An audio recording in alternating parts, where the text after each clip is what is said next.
सौभाग्य की बात है कि कल राजू बाबा फुल फेज में भारतीय जनता पार्टी की सदस्यता भी लेंगे।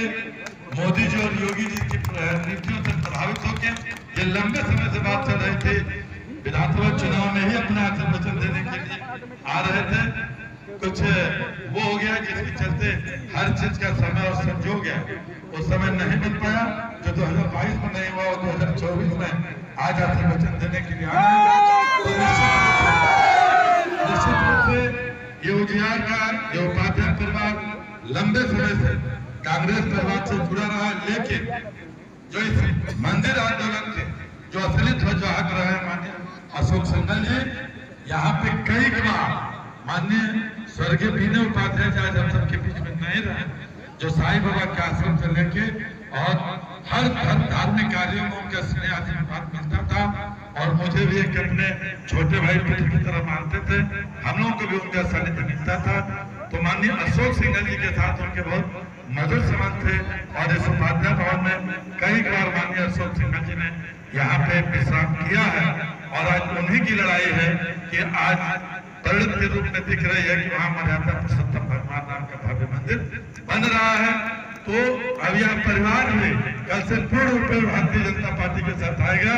तो यही नहीं बल्कि पूरे इलाके और पूरे बलिया और पूर्वांचल में हम सबको एक ताकत मिलेगी।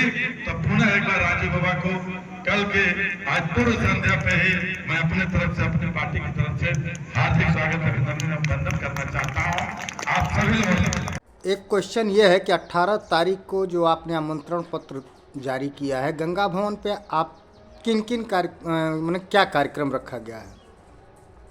18 तारीख को गंगा भवन पर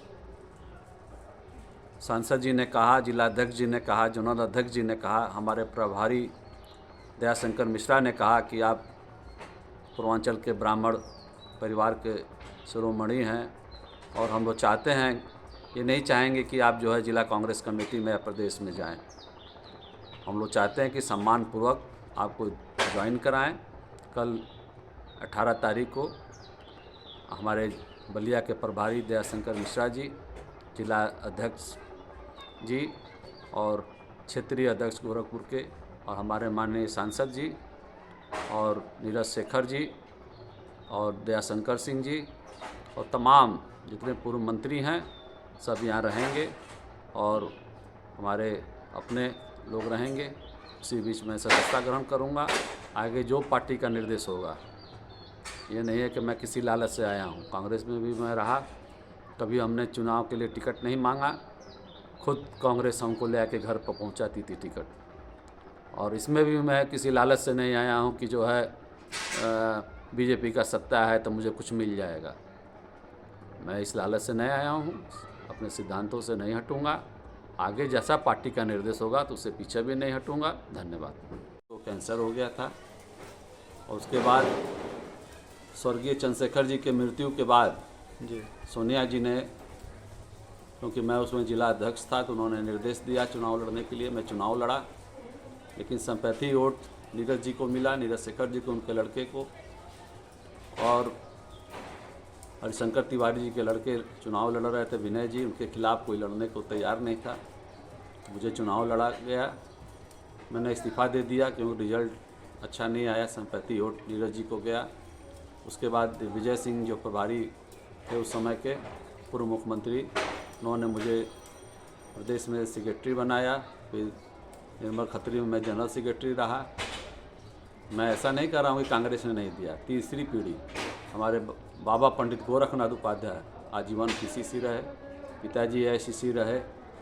लेकिन जो मंदिर का मुद्दा, जो कांग्रेस ने ये कहा कि जो है हम प्राण प्रतिष्ठा में नहीं जाएंगे, इसका मुझे ठेस पहुंचा।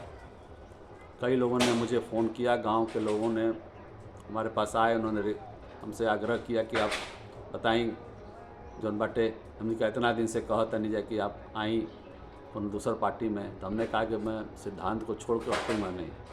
आज भी मैं सोनिया जी को, राहुल जी को या पंडित कमलापति त्रिपाठी, मुझे कभी मैंने ये नहीं कहा कि कांग्रेस ने नहीं किया। लेकिन कुछ सिद्धांतें होती हैं, कुछ लोगों का भावनाओं को ध्यान देना पड़ता है, इसलिए मैं आया हूँ। और शुभकामनाएं नए वर्ष की आप लोगों की। धन्यवाद।